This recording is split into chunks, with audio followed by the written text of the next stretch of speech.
시청자 여러분 안녕하십니까? 3월 13일 수요일 굿모닝 YTN 1부 시작합니다. 먼저 주요 뉴스 보고 오겠습니다. 서울대 등 일부 의대 교수들이 집단 사직을 예고하면서 증원 규모 등을 다시 논의하자고 정부에 요구했습니다. 정부는 2,000명 증원 입장을 재확인하며 진료 유지 명령 가능성도 시사했습니다. 민주당 경선 결과 대표적 비명계인 송갑석 도종환 의원이 탈락했습니다. 국민의힘은 과거 5.18 민주화운동을 폄훼하는 발언으로 논란을 일으킨 도태우 후보의 공천을 유지하기로 했습니다. 러시아에서 간첩 혐의로 체포된 한국인은 북한 노동자를 지원하는 선교사로 알려졌습니다. 북한과 러시아의 군사적 밀착에 따라 멀어진 한러 관계가 반영됐다는 분석이 나오고 있습니다. 미국의 소비자 물가 상승률이 소폭 반등하며 인플레이션 둔화세가 주춤하는 모습을 보였습니다. 연방준비제도가 금리 인하에 신중한 자세를 취할 거란 전망에 무게가 실리고 있습니다. 2천만 원 이하 소액 연체금을 갚으면 관련 기록을 없애주는 이른바 신용사면이 어제부터 시작됐습니다. 최대 300만여 명이 혜택을 받게 됩니다. 오늘 아침에는 일부 지역이 영하권으로 떨어지는 등 쌀쌀하겠지만 낮 동안에는 기온이 크게 오르겠습니다. 10도 이상 일교차가 크게 벌어져 건강관리에 주의가 필요합니다.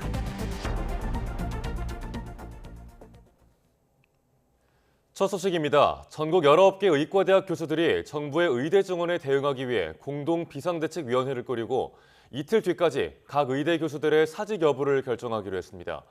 서울대와 연세대, 울산대, 가톨릭대 등 19개 의대 비대위 대표들은 어제 저녁 8시 반부터 밤 11시까지 온라인 회의를 열고 공동 대응 방안에 대해 논의했습니다. 이들은 회의 뒤 보도자료를 내고 곧 닥칠 전공에 대한 사법적 조치와 의과대학 학생들의 유급 휴학은 가장 시급한 비상사태라며 이를 막기 위해 전국 의과대학 교수 비대위를 조직하고 연대하게 됐다고 밝혔습니다. 서울대 의대 교수들이 다음 주 월요일 일제히 사직하겠다며 압박하고 나선 데 대해 정부는 원칙을 고수하겠다고 거듭 강조했습니다. 의대 2,000명 증원 방침에는 변함이 없다며 흔들림 없는 의료개혁을 추진하겠다고 밝혔습니다. 김평정 기자입니다. 전공의가 떠난 병원을 지탱해온 교수들도 진료를 멈출 가능성이 커졌습니다. 서울의대 교수들이 정부가 사태 해결에 나서지 않는다면 오는 18일 사직하기로 뜻을 모았습니다. 정부를 향해서는 의대 증원을 1년 미루고 국민과 전공의까지 참여하는 협의체에서 논의하자고 제안했습니다. 자, 2,000명을 정하지 말고 증원 가능하다 이렇게 하고 대화 협의체 구성에 동의하면 같이 하자 이런 거고요. 이에 대해 정부는 의사 증원을 포함한 의료개혁을 1년 늦추면 피해가 더 커질 거라며 2,000명 증원 계획은 변함이 없다고 강조했습니다. 서울의대 교수들의 사직 선언에는 심각한 우려를 표하며 환자 곁을 지켜달라고 촉구했습니다. 윤석열 대통령은 직접 원칙적인 대응을 지시하며 사실상 물러서지 말 것을 지시했습니다. 윤석열 대통령은 오늘 오전 수석 비서관 회의에서 의료개혁과 관련해 원칙대로 신속하게 추진하라고 지시했습니다. 행정처분 전에 복귀하는 전공의는 선처할 수 있다고 했던 복지부 장관의 발언도 상응한 책임을 묻겠다는 좀 더 강경한 표현으로 바뀌었습니다. 총 5,556명에 대해 사전 통지서를 송부하였고 잘못된 행동에 상응한 책임을 묻겠다는 정부의 원칙에는 변함이 없습니다. 전공의 단체 역시 서울의대 교수들의 제안에 대해 합의한 적 없다며 거리를 두고 있습니다. 이런 여건을 볼 때 서울의대 교수들이 사직서 제출 시한으로 제시한 오는 18일 전에 대타협이 이뤄질 가능성은 현저히 낮아 보입니다. 교수 이탈 데드라인이 던져진 가운데 혼란을 바로잡을 해결책 마련은 더욱 안개 속으로 빠져들고 있습니다. YTN 김평정입니다. 서울대 의대 교수들이 오는 18일 집단 사직하겠다고 밝히면서 병원 마비가 현실화하는 게 아니냐는 우려가 나오고 있습니다. 그나마 입원해 있던 환자까지 퇴원해야 할 수도 있다는 우려 속에 불안한 환자들은 의사들의 복귀를 호소하고 있습니다. 조용성 기자가 보도합니다. 울산의대 교수에 이어 국내 최대 수련병원을 운영하는 서울대의대 교수까지 의대 교수들의 사직 결의가 계속되면서 병원마다 초긴장 상태가 이어지고 있습니다. 전공의에 이어 전문의 그리고 교수들까지 병원을 떠나면 결국 병원에 남는 건 사실상 간호사들뿐. 응급실과 중환자실은 유지한다지만 상급 종합병원으로서 기능은 마비된다고 볼 수 있습니다. 네, 아무리 필수 의료 분야 쪽에서는 지금 상황을 유지한다고 하더라도 이제 진료의 주체인 교수님들이 빠지게 되면 병원은 사실상 그 균형이 정지된다고 볼 수 있습니다. 현재 입원 중인 환자와 보호자들은 불안할 수밖에 없습니다. 병원 기능이 마비되면 퇴원은 기정사실. 이 난국에 옮길 병원을 찾는 것도 쉽지 않지만 중증 환자일수록 치료 시기가 늦어질까 애같합니다. 의사들 파업 때문에 수술이 전면 중단이 됐다는 거예요. 중증 환자들, 특히 암 환자들 같은 경우는 골든타임이 있거든요. 그걸 놓쳐버리면 온몸으로 전이가 되어버리면. 하지만 환자나 가족들이 할 수 있는 건 그저 의사들이 빨리 병원으로 돌아와 주기를 바라는 것밖에 없습니다. 급해 죽겠는데 저러면 어떡하나 빨리 좀 다 복구해서 돌아왔으면 좋겠다 그런 생각하고 있어요. 빨리 돌아오셔갖고 환자들을 제대로 잘 봐줬으면 너무 좋겠어요. 의대 교수들의 집단 사직을 앞둔 병원마다 환자들의 불안감이 높아가고 있습니다. YTN 조용성입니다. 전공의 집단 사직을 부추긴 혐의로 고발당한 김태구 의협 비대위원장 등 집행부 3명이 경찰 소환 조사를 받았습니다. 네, 이들은 전공의들이 자발적으로 사직을 했을 뿐 선동이 아니라며 혐의를 부인했고 일부는 출석한 지 1시간 만에 조사를 거부하고 귀가했습니다. 임성재 기자입니다.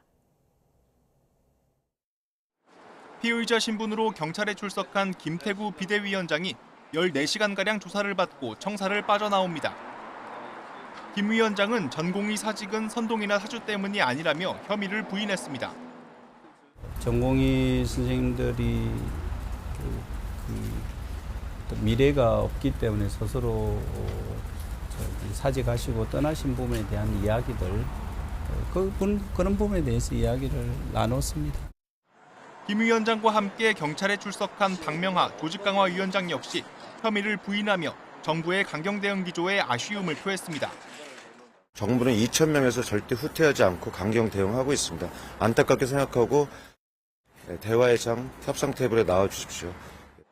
두 사람은 전공의 집단 사직을 부추겨 대학병원 업무를 방해한 혐의를 받습니다. 경찰은 의협 사무실 압수수색 등에서 확보한 증거물을 바탕으로 이들이 전공의들에게 구체적인 지시를 내린 건 아닌지 추궁한 것으로 알려졌습니다. 같은 혐의로 두 사람과 함께 경찰에 출석한 이면택 대한소아청소년과 의사회장은 출석 일자 등을 문제 삼으며 1시간여 만에 조사를 거부하고 귀가했습니다.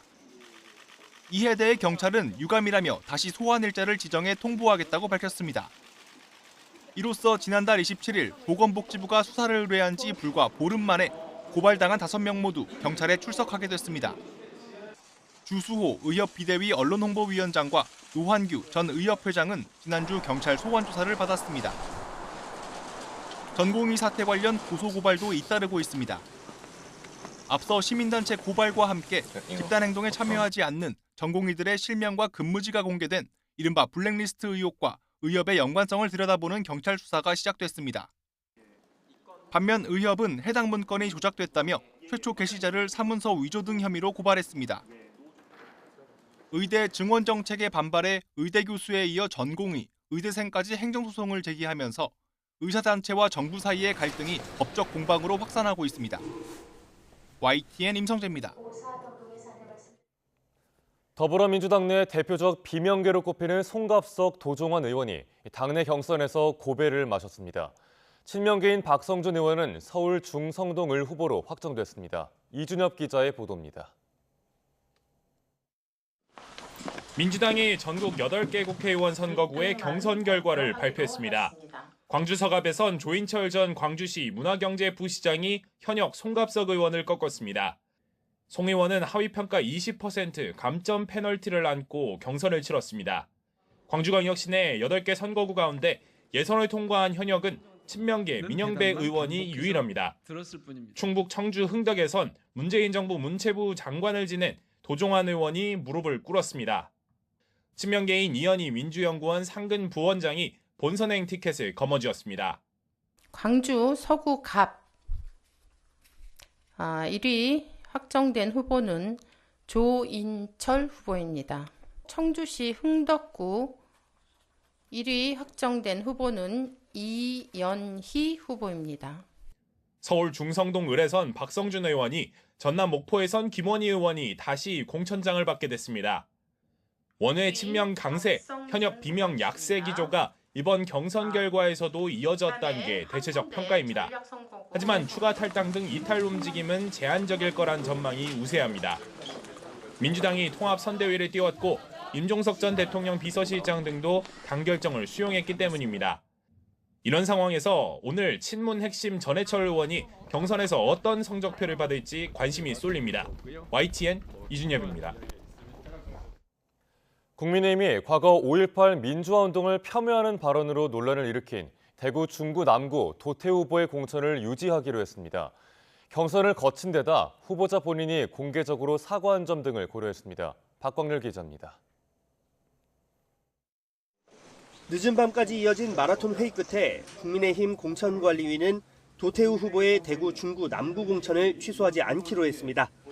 한동훈 비대위원장이 제동을 건 지 하루 만에 재검토에 들어갔지만 번복하진 않은 겁니다. 도 후보가 두 차례에 걸쳐 대국민 사과문을 발표했고 5.18 민주화운동 헌법전문 수록에 대한 당의 입장을 전적으로 존중한다고 밝힌 점 등이 영향을 미쳤습니다. 앞서 국민 눈높이를 강조한 한동훈 위원장 역시 당사자의 생각 변화도 중요한 판단 기준이라며 여지를 남겼습니다. 그 내용의 심각성이라든가 그리고 그 이후에 그런 만약에 잘못된 생각이었다면 그런 걸 스스로 바로잡고 진심으로 생각을 바꿨는지 그런 여부도 중요할 것 같아요. 공천이 취소된 김연아 전 의원과 달리 도태우 후보는 당내 경선을 거쳤고 핵심 지지층인 TK 민심 등 또한 염두에 둔 것으로 분석됩니다. 물론 비슷한 사례가 다시 발생하면 공직 후보자 자격 박탈을 포함해 강력한 조치를 취하겠다고 경고했습니다. 이런 가운데 비례대표 공천 심사에 돌입한 여당의 위성정당 국민의미래도 도덕성을 첫 기준으로 제시했습니다. 이번 주 광주를 방문할 예정인 한동훈 위원장이 외연 확장을 위해 어떤 메시지를 내놓을지 주목됩니다. YTN 박광렬입니다.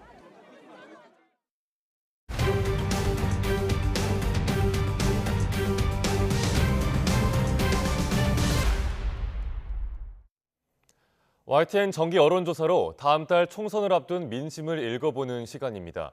민주당 이재명 대표와 원희룡 전 국토교통부 장관이 맞붙는 인천 계양을 가상 대결에서 두 후보가 박빙 판세를 보이는 걸로 나타났습니다. 안윤학 기자의 보도입니다. YTN은 최근 선거구가 새롭게 확정된 인천 계양을 선거구 남녀 유권자 500명을 조사했습니다. 이재명 대 원희룡, 제1야당 대표와 윤석열 정부 장관 출신의 이른바 명령대전이 성사된 지역구입니다. 80%는 반드시 투표하겠다, 14%는 가능하면 하겠다, 대부분 한 표를 행사할 뜻을 밝혔습니다. 어느 후보를 지지할지 물었더니 민주당 이재명 후보 42%, 국민의힘 원희룡 후보 39%로 오차 범위 안에서 팽팽했습니다. 투표할 때 후보가 소속된 정당보다는 인물을 더 고려할 것이란 유권자가 더 많았는데 이 후보는 민주당 지지율보다 4%포인트, 원 후보는 국민의힘 지지율보다 8%포인트 더 높은 지지도를 기록했습니다. 이번 선거에 반드시 표를 행사하겠다고 밝힌 이른바 적극 투표층에선 이 후보 46%, 원 후보 44%로 격차가 더 줄었습니다. 연령대별로는 40대와 50대는 이 후보를 지지하는 유권자가 많았고 원 후보는 60대 이상에서 높은 지지를 받았습니다. 30대에선 비슷했고 20대에선 지지 후보가 없다거나 모른다는 부동층이 절반을 넘었습니다. 누가 더 당선 가능성이 커 보이냐는 질문엔 이 후보 54%, 원 후보 34%였습니다. 이번 조사는 YTN이 엠브레인 퍼블릭에 의뢰해 인천 계양을에 거주하는 만 18세 이상 남녀 500명을 대상으로 지난 9일부터 이틀 동안 전화 면접 방식으로 진행됐습니다. 표본 오차는 95% 신뢰 수준에서 플러스 마이너스 4.4%포인트, 전체 질문지를 포함한 자세한 내용은 중앙선거여론조사심의위원회 홈페이지를 참조하면 됩니다. YTN 안윤학입니다. 해병대 차상병 사건 수사 외압 의혹을 수사하는 고위공직자 범죄수사처는 이종섭 전 장관에 대한 추가 소환 조사가 반드시 필요하다고 밝혔습니다.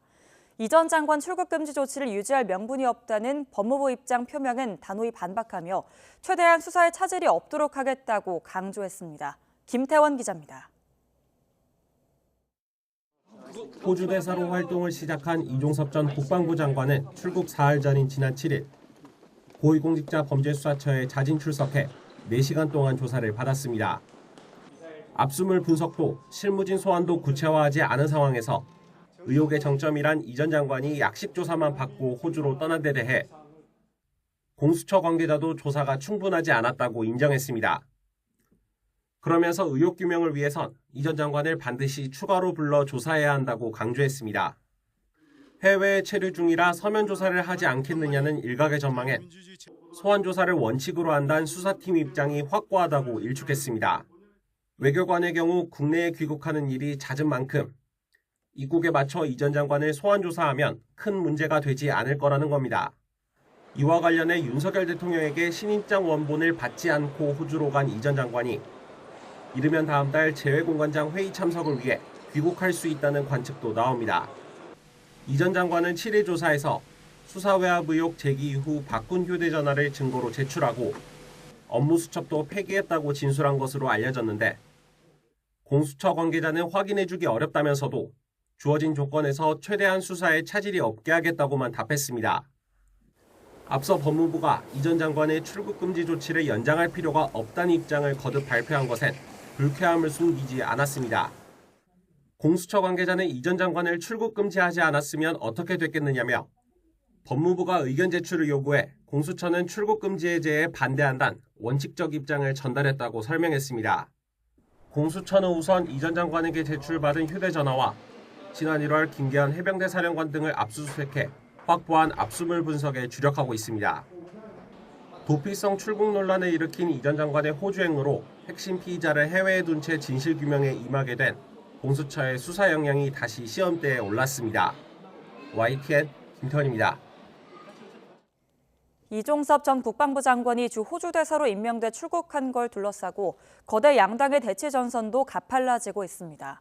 민주당은 특검법을 제출했고 국민의힘은 총선에 악용하기 위한 법안이라며 반발했습니다. 양당의 공방 모습 직접 보겠습니다.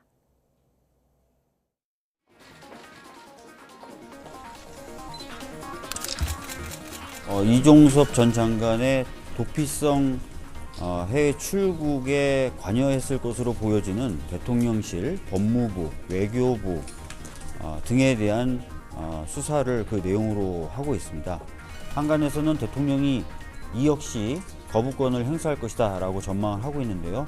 대통령이 직접 의혹의 대상자인 만큼 특검법에 대해서 거부권을 행사하는 행위는 자제돼야 된다고 생각합니다. 너무 특검법을 남발하고 있지 않느냐 이런 생각이 듭니다. 해외 도피라든지 이런 그 프레임으로 정치적으로 또 선거에 악용하려고 그렇게 생각하는 것 같은데 일만 있으면 특검 탄핵을 말씀하시니까 국민들이 새롭게 느껴지시지도 않을 것 같습니다. 입법 권력도 마찬가지입니다. 절제될 때 그 권력이 존중받고 또 국민들이 공감할 것으로 생각합니다. 러시아에서 간첩 혐의로 체포된 한국인은 북한 노동자를 지원하는 선교사로 알려졌습니다. 특히 우리 국민이 러시아에서 간첩 혐의로 체포된 건 이번이 처음이어서 북러 간 밀착에 따른 한러 관계 악화가 영향을 줬을 가능성도 제기되고 있습니다. 신현준 기자가 보도합니다. 러시아 블라디보스토크에서 간첩 혐의로 체포된 한국인 백모 씨는 현지에서 북한 노동자 지원 활동을 해온 선교사로 전해졌습니다. 10여 년 동안 중국과 연해줄을 오가며 북한 노동자 지원이나 탈북민 구출, 선교 활동 등을 해왔다는 겁니다. 이와 관련해 러시아 관영 타르통신은 백 씨가 러시아의 국가기밀 정보를 외국 정보기관에 넘긴 혐의로 올해 초 블라디보스토크에서 체포된 뒤 지난달 말 모스크바로 이송돼 레포르토보 구치소에 구금됐다고 보도했습니다. 또 백 씨는 조사 과정에서 자신을 작가라고 소개했고 메신저를 활용해 국가 기밀 정보를 수집했다고 덧붙였습니다. 블라디보스톡과 나진항으로 북러 군사협력이 이루어지기 때문에 러시아 보안 요원들이 상당히 민감해 있는 상황이고요. 또 탈북민이나 러시아 노동자에 대한 인도적 지원을 하는 단체들도 어려움에 처해 있는. 우리 국민이 러시아에서 간첩 혐의로 체포된 것은 이번이 처음입니다.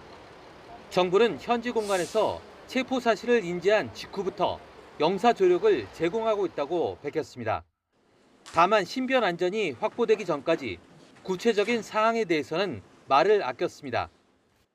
우리 정부로서는 우리 국민이 하루빨리 가족들의 품으로 안전하게 돌아올 수 있기를 기대하고 이를 위해 러시아 측과 필요한 소통을 하고 있습니다.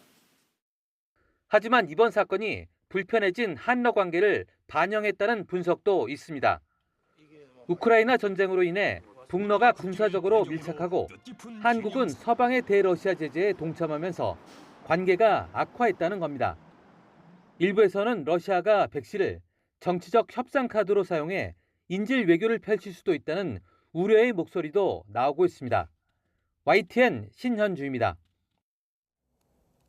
러시아가 올해 초에 우리 국민을 간첩 혐의로 체포한 가운데 여러 국적의 서방 외국인들도 구금 중이라고 AP통신이 보도했습니다. AP통신은 현지 시간 11일 블라디보스토크에서 한국인 백모 씨가 체포된 소식을 전하며 러시아가 지난 1년간 여러 국적의 외국인을 체포해서 다양한 범죄 혐의를 제기했다고 보도했습니다. 우선 월스트리트저널의 기자인 에반 게르시코비치는 지난해 3월 러시아 중부 도시인 예카테린부르크에서 간첩 혐의로 체포된 뒤 지금도 풀려나지 못하고 있습니다. 또 대마 성분이 든 젤리를 소지하고 러시아에 입국한 30대 독일인 남성은 상트페테르부르크 공항에서 체포됐다고 지난달 독일 언론이 밝히기도 했습니다. 지난달 미국의 소비자 물가 상승률이 소폭 반등하며 인플레이션 둔화세가 주춤한 모습을 보였습니다. 미국 노동부는 2월 소비자 물가 지수 CPI가 전년 같은 달 대비 3.2% 상승했다고 밝혔습니다. 전월 대비 상승률은 0.4%로 역시 1월의 0.3%보다 오름폭이 커졌습니다. 주거비와 휘발유 가격 상승이 전월 대비 소비자 물가 상승에 60% 이상 기여했다고 노동부는 설명했습니다. 미국 소비자 물가 상승률은 2022년 6월 9.1%로 고점을 기록한 뒤 둔화 추세를 보이다가 지난해 6월 이후 3%대 초중반에서 등락을 거듭하고 있습니다. 기대치를 웃도는 물가 지표가 발표되며 미국 연방준비제도가 금리 인하에 더욱 신중한 자세를 취할 거란 전망에 무게가 실리고 있습니다. 2천만 원 이하 소액 연체자에 대한 신용 사면이 이루어집니다. 5월까지 연체금을 모두 갚으면 관련 기록을 없애주는데 최대 300만여 명이 혜택을 받게 됩니다. 보도에 이형원 기자입니다. 24살 A씨는 2년 전 사기를 당해 어쩔 수 없이 대출을 받았습니다. 하루 12시간씩 일하며 돈을 갚아 나갔지만 생활비에 이자까지 허덕이기 일쑤였습니다. 결국 제때 갚지 못한 연체금은 600만 원까지 불었습니다. 돈을 빌릴 수도 없고 기록이 5년 동안 남으니까 아무것도 할 수 없는데 신용카드 만들고 싶어도 못 쓰고 카드가 아예 정지당해서 A씨처럼 소액을 연체했다면 신용을 회복할 길이 열렸습니다. 대상은 2021년 9월부터 지난 1월까지 2천만 원 이하 연체자로 최대 300만 명대로 추산됩니다. 이들이 오는 5월까지 밀린 돈을 모두 갚으면 연체 기록을 없앨 수 있습니다. 전액 상환에 따라 별도 신청 없이 연체 이력은 사라지고 신용평점은 올라가게 됩니다. 이렇게 신용 사면을 받은 개인의 신용평점은 평균 37점, 개인 사업자는 102점이나 올랐습니다. 많은 서민 소상공인들께서 신규 대출을 받거나 신용카드를 발급받을 수 있게 되는 등 정상적인 경제생활로 복귀가 보다 더 쉬워질 것으로 기대됩니다. 실제로 신용카드 발급은 15만여 명, 신규 대출은 26만여 명이 가능해질 것으로 추산됩니다. 특히 개인 사업자는 8만 명 가까이 1금융권 대출 자격을 회복했습니다. 이와 별개로 차주에게 불이익을 안겼던 채무조정 정보 등록 기간도 기존 2년에서 1년으로 단축합니다. 이에 따라 1년 동안 성실하게 빚을 갚아온 5만 명 정도가 혜택을 받게 됩니다. YTN 이영원입니다. 김주현 금융위원장이 홍콩 H지수 ELS 분쟁 조정과 별개로 은행에서 고위험 상품의 판매를 금지하는 방향의 제도 개선이 필요하다고 말했습니다. 김 위원장은 어제 서민소상공인 신속 신용회복 지원 시행 행사 이후 기자들과 만나 이같이 밝혔습니다. 불완전 판매와 관련해 김 위원장은 2019년 DLF 사태 이후 금융소비자보호법이 제정됐는데도 같은 문제가 나오고 있다며 금감원 조사 이후 원인에 맞는 제도 개선 방안을 발표하겠다고 설명했습니다. 또 은행의 고위험 판매 금지와 관련해 판매 채널 문제는 또 다른 이슈로 따로 검토해야 한다며 종합적으로 의견 수렴을 한 뒤 제도를 개선할 필요가 있다고 덧붙였습니다.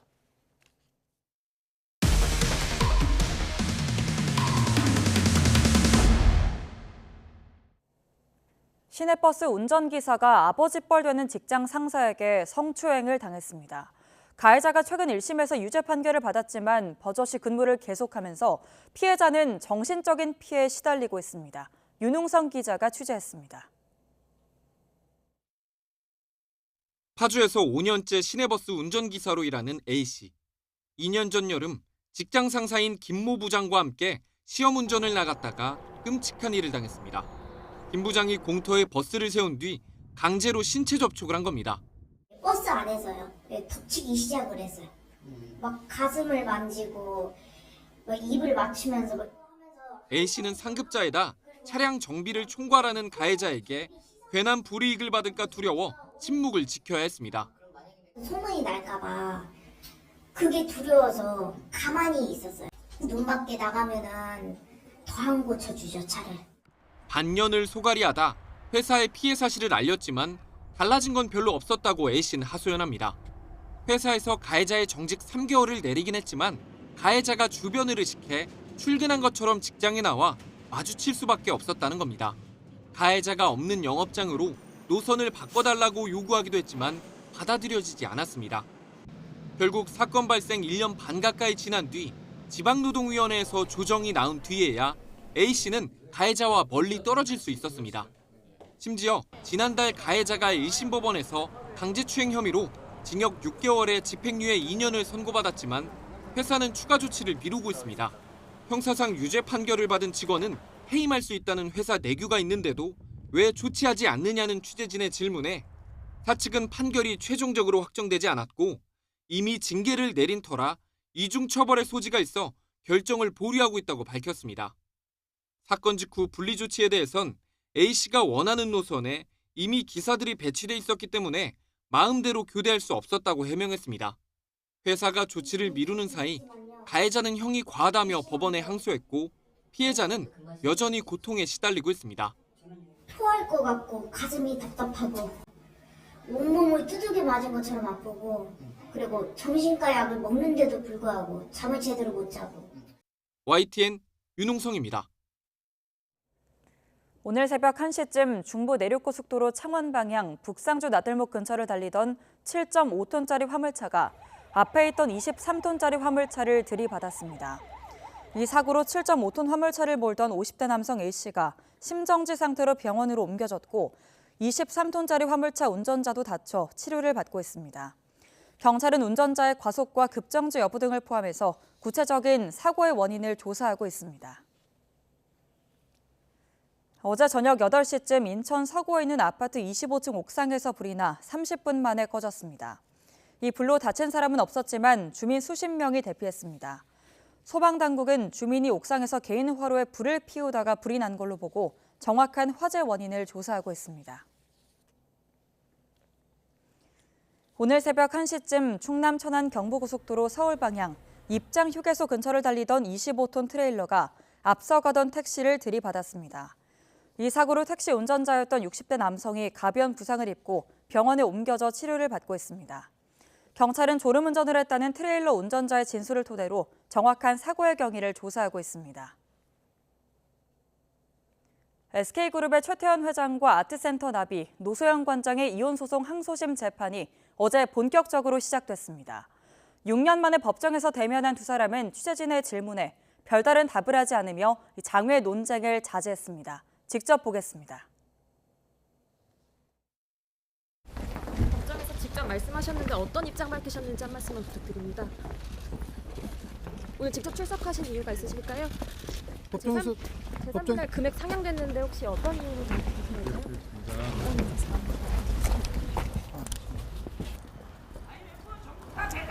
오늘 재판에 직접 출석하신 이유가 좀 궁금합니다. 제가 오늘 혹시 뭐 법정에서 좀 어떤 입장 밝히셨나요?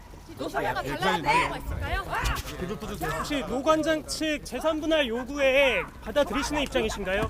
보십시오. 달라진 점이 있을까요? 혹시 뭐 다음 기일에도 출석 예정이신가요?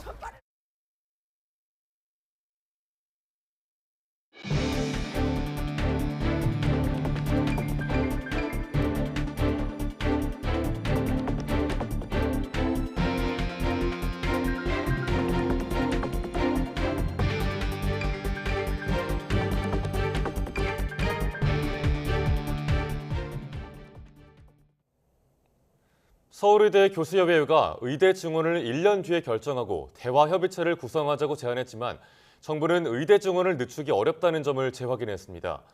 서울의대 교수협의회 비상대책위원회는 기자회견을 통해 정부와 의료계 모두 증원 가능 수준으로 의견을 모으고 1년 뒤에 증원 규모를 결정하자고 제안했습니다. 그러면서 정부와 의사협회, 정치권과 국민대표, 교수와 전공의 등이 참여하는 대화협의체를 꾸리고 해외 제3기관에 우리의 보건의료지표 분석을 의뢰하자고 주장했습니다. 이에 대해 보건복지부는 의사 증원을 포함한 의료개혁은 더 늦추기 어려운 사안이라며 의료 수요를 고려해 증원 시기를 1년 늦추면 그 피해는 훨씬 커질 것이라고 밝혔습니다.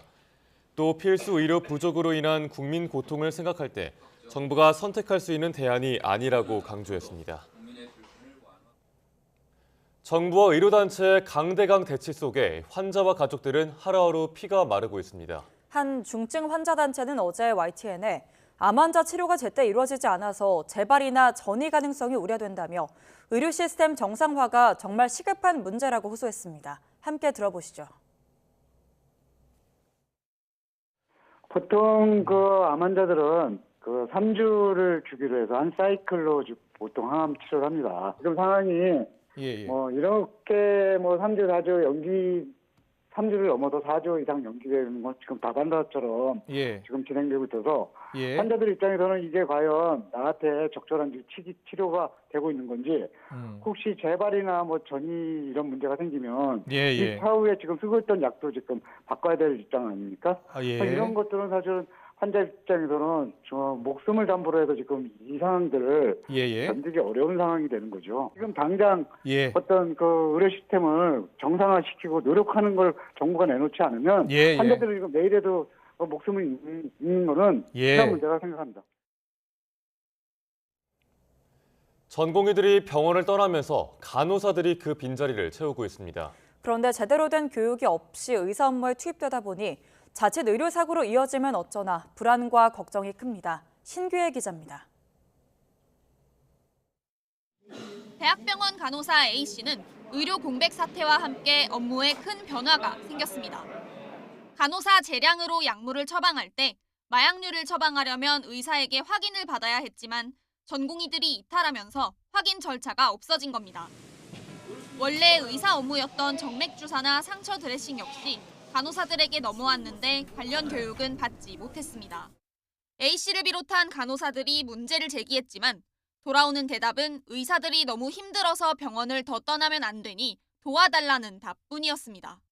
저희가 그 업무를 정확하게 인수인계를 받고 어떤 일을 해야 된다 이렇게 배우는 게 아니라 그냥 하세요 이렇게 돼버리는 거예요. 그러니까 저희는 그냥 어깨너머로 배운 것들을 하는 거죠. 최근 보건복지부가 간호 업무 시범 사업을 발표하면서 간호사들 업무 범위를 놓고 법적 보호장치는 생겼지만 간호사들이 맡게 될 의사 업무를 교육하는 절차는 여전히 각 병원 재량에 맡겨진 게 전부입니다. 간호사들은 충분한 교육 없이 의사가 해오던 업무에 투입됐다가 자칫 의료사고로 이어지지 않을까 우려합니다. 교육 없이 갑자기 의사 일을 시킨다든지 그러면 그건 간호사에게도 위험한 거고 환자에게도 위험한 거기 때문에 제대로 된 준비도 없이 전공의들 빈자리를 메우라고 떠밀린 간호사들. 의사들이 언제 현장에 복귀할지 알 수 없는 불확실한 현실 속에 간호사들은 하루하루 마음 졸이며 환자들을 상대하는 처지에 놓였습니다. YTN 신기혜입니다. 정부는 전공의들의 병원 이탈로 생긴 의료 공백을 메꾸기 위해 공공의료기관 활용을 한 방안으로 제시했습니다. 네, 하지만 공공병원 체계가 무너져 현 의료 공백 사태에 전혀 보탬이 되지 못하고 있다는 응급실 의사의 양심 고백이 나왔습니다. 양동훈 기자가 이 의사를 만났습니다. 대전에 있는 한 공공병원에서 10년 넘게 일하고 있는 응급실 의사 A씨. 본인이 근무하는 동안 병원 응급실 체계가 서서히 무너졌다고 폭로했습니다. 이 상황을 상징적으로 보여주는 증거로 방문 환자 수를 제시했습니다. 10년 전과 비교해 방문 환자 수가 3분의 1 수준으로 급감했다는 겁니다. 실제로 병원 측에 확인했더니 지난 2019년 5,600여 명이던 환자가 지난해에는 2,400여 명으로 줄었습니다. 2013년도에 여기 처음 왔을 때는 평일에 환자 수가 20명, 30명, 주말에는 3, 40명 정도 됐고, 근데 지금은 하루에 4명, 5명. 그런데 A씨는 이런 상황을 병원에서 의도적으로 만들었다고 주장했습니다. 심정지 환자가 응급실에서 사망하자 환자 보호자까지 있는 앞에서 문제 생기면 어쩌려고 이런 환자를 받았느냐고 타박을 들었다고 토로했습니다. 또 지속 관찰이 어렵다, 복강경 수술을 할 의사가 없다는 등 의사인 A씨 입장에서 이해하기 어려운 이유로 환자를 못 받은 것도 여러 번이라고 말했습니다. 사정이 이렇다 보니 의료 공백으로 공공병원 역할이 중요해진 지금도 응급실 환자가 전혀 늘지 않았다고 했습니다. 이 공공병원은 전공의가 2명뿐이라 이번 집단 사직 상황에서도 별다른 영향을 받지 않은 곳입니다. 지난달 대전에서 80대 여성이 받아줄 병원을 찾지 못해 구급차에서 심정지 판정을 받았을 때도 전화 한 통 받지 못했다며 답답해했습니다. 그날 당직이 저였고, 근데 왜 나한테 연락이 안 왔지? 아는 분이 있어서 물어보니까 저희를 이제 병원이라고 응급실이라고 생각을 지금 하고 있지 않다고 하더라고요. 병원 측은 리모델링 공사로 응급실 규모가 축소돼 환자 수가 줄어들긴 했지만 경증 응급 환자는 성실히 진료하고 있다고 해명했습니다. 하지만 A씨는 축소된 지금 규모로도 하루 15명 정도는 충분히 받을 수 있다고 주장하고 있습니다. A씨는 결국 병원 측을 이해할 수 없다며 최근 사직서를 제출했는데 전공의 집단 이탈 사태로 필수 의료 유지 명령이 내려지며 반려됐다고 밝혔습니다. 하지만 정작 본인은 매일 환자 없는 당직실만 지키다가 퇴근하고 있다며 제 역할을 하지 못하는 공공의료기관 현실이 안타까울 뿐이라고 하소연했습니다. 지금 이 상황에 제가 이렇게 있으면 저 필요한 사람들한테 의사로서 자격 없죠. 제가 필요한 곳에 가야죠. 여기가 바뀌지 않으면요. YTN 양동훈입니다. 여당 내 대표적 친윤계 초선으로 꼽히는 이용 의원이 수도권의 격전지인 경기 하남갑 후보로 확정됐습니다. 또 서울 중성동 을에선 이해운 전 의원이 하태경 의원을 꺾고 본선에 올랐습니다. 최두희 기자의 보도입니다. 국민의힘 공천관리위가 10개 지역구에서 진행된 경선, 결선 결과를 발표했습니다. 경기 하남갑에선 윤석열 대통령이 후임의사로 불리는 비례 초선 이용 의원이 웃었습니다. 앞서 민주당에서 전략 공천된 추미애 후보와 맞대결이 성사됐습니다. 전 현직 의원들이 경쟁했던 서울 중성동을에선 이해운 전 의원이 승기를 잡았습니다. 부산에서 지역구를 옮긴 하태경 의원과 결선을 치렀지만 본선행 열차에 올랐습니다. 한동훈 비상대책위원장의 비서실장도 예선전을 통과했습니다. 김영동 의원은 경북 안동 예천에서 재선의 기회를 잡았습니다. 강원 춘천, 철원, 화천, 양구의 한기호 의원과 대구 동구 군의을의 강대식 의원 역시 당내 경쟁의 문턱을 넘었습니다.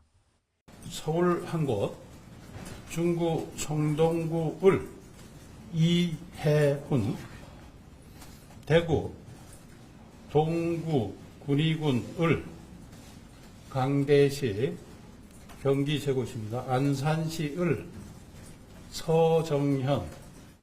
부산 서구 동구에선 김영삼 전 대통령 손자인 김인규 전 행정관과 부장검사 출신 곽규택 변호사가 결선을 치릅니다. 추가로 공천심사 결과가 나오면서 전체 254개 지역구 가운데 여당 후보가 확정된 지역은 242곳으로 늘었습니다. 국민의힘은 당세 지역 5곳의 국민 추천 후보를 포함해 이르면 이번 주 안에는 지역구 후보 선정 작업을 마치겠다는 계획입니다. YTN 최두입니다. 더불어민주당이 주도하는 범야권 비례연합정당의 비례대표 후보로 추천됐던 전지혜 금융청년대 운영위원이 후보직에서 스스로 사퇴했습니다. 반미 종목 논란에 민주당 지도부까지 우려를 표명한 게 영향을 미친 걸로 보입니다. 박기현 기자가 보도합니다. 범야권 비례연합정당인 더불어민주연합의 1순위 비례대표 후보로 거론됐던 전지혜 후보가 후보직을 내려놨습니다. 보수 언론과 여당이 낡은 색깔론으로 청년의 도전을 왜곡하고 있지만 일말의 우려도 끼치고 싶지 않다고 이유를 밝혔습니다. 화살은 이쪽으로 돌렸지만 민주당 지도부의 공개적인 재검토 요청이 결정타라는 게 대체적인 분석입니다. 총선을 한 달도 채 남기지 않은 상황에서 불거진 종북 반미 논란에 민주당은 확실히 선을 긋겠다는 의사를 전달했기 때문입니다. 여러 상황에 대해서 우려도 있고 또 조정해 줄 것도 조정도 필요하다 이런 것을 뜻을 담아서 더불어민주연합 측에 우리 당의 의견을 전달한 것입니다. 그러나 국민의힘은 종북 논란이 완전히 해소되지 않았다며 다른 시민단체 추천 후보와 진보당 후보를 겨냥했습니다. 진보당과의 종북 동맹은 그대로 두고 한두 사람 자른다고 하는 것은 결국 몸통만 남겨두고 꼬리만 자르겠다는 것과 다르지 않습니다. 범야권 비례위성정당이 이른바 종북 세력의 숙주 역할을 할 거란 비판입니다. 민주당은 그것까지는 지나친 정치적 공세라고 반박하며 비례정당에 추천할 자당 몫의 후보 명단을 공개했습니다. 초등교사 노조 출신인 백승아 더불어민주연합 공동대표와 위성락전 주 러시아 대사 등 20명이 포함됐습니다. 이 가운데 10명은 진보당 등 다른 연합세력 후보와 함께 상대적으로 당선 가능성이 큰 순번 20번 안에 배치됩니다. 10분과 진보당이 추천하는 3사람, 새진보연합이 추천하는 3사람, 시민사회가 추천하는 4사람 합하면 20명입니다. 그분이 1번부터 20번에 배정될 거고 조국혁신당의 부상으로 더불어민주연합 몫에 비례 의석이 줄 것이란 관측까지 나오는 터라 당선권 후보 배치를 둘러싼 신경전은 더 치열해질 것으로 보입니다. YTN 박견입니다. 3월 13일 수요일 미리 보는 오늘입니다. 오늘 국민의힘 공천관리위원회는 총선 일부 지역구 후보자를 국민 추천제로 선발하기 위한 면접 심사를 진행합니다. 그 대상 지역구는 서울 강남갑과 강남을, 대구 동군위갑과 북갑, 울산 남갑 등 전통적인 여당 당세 지역 5곳입니다. 국민 눈높이에 맞는 후보를 발굴하겠다는 취지로 추진된 이번 국민 추천제는 지난주에 이틀 동안 접수를 받았고 심사를 거쳐 이제 내일 모레 최종 후보가 발표될 예정입니다. 더불어민주당은 친문 전해철 의원과 친명 양문석 전 방통위 상임위원이 경쟁하는 경기 안산갑 등 수도권과 호남 지역의 경선 결과를 추가로 발표합니다. 오늘 밤 민주당 중앙선거관리위원회는 여의도 중앙당사에서 17개 지역구의 본선 진출자를 공개합니다. 오늘 발표되는 지역에는 박지원 전 국정원장과 현역, 윤재갑 의원이 양자 대결하는 전남 해남 완도 진도와 또 정동영 전 의원과 현역 김성주 의원이 맞붙는 전북, 전주, 병등도 관심 지역으로 꼽히고 있습니다. 충북대학교 의대 교수들이 오늘 긴급 임시총회를 열기로 했습니다. 오늘 임시총회에는 충북대 병원과 의대 교수 50명에서 100명, 또 의대 학장과 병원장 등이 참석하기로 했는데요. 서울대 의대 교수회의 집단 사직 동참 여부와 또 수업을 거부하고 있는 충북 의대생 집단 유급 문제 등을 논의할 것으로 보입니다. 현재 충북대 병원에서는 전공이 149명이 복귀하지 않고 있습니다. 경남 통영 욕지도 바다에서 전복된 어선의 사고 원인이 조만간 규명될 전망입니다. 해경과 국과수 등은 오늘 오전에 합동 감식을 벌여 선박 결함 여부 등을 확인할 계획입니다. 해경은 지금까지 선원 4명을 발견했지만 모두 숨졌고 나머지 5명은 아직까지 찾지 못했습니다. 지금까지 미리 보는 오늘이었습니다.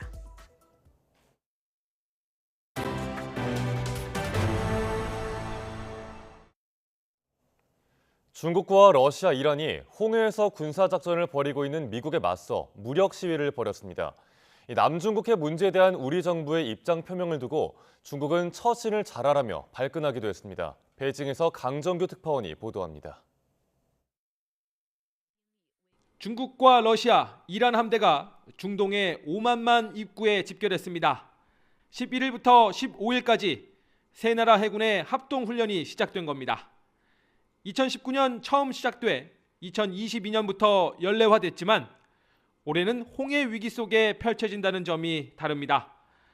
미국 주도의 다국적 해군과 교전 중인 친이란 예멘 반군, 후티를 지원하는 무력 시위로 비치는 이유입니다. 有助于加强中伊俄海军之间交流合作，进一步展示共同维护海上安全。 3년째로 접어들고 있는 우크라이나 전쟁에선 중국이 2차 중재 외교에 나섰습니다.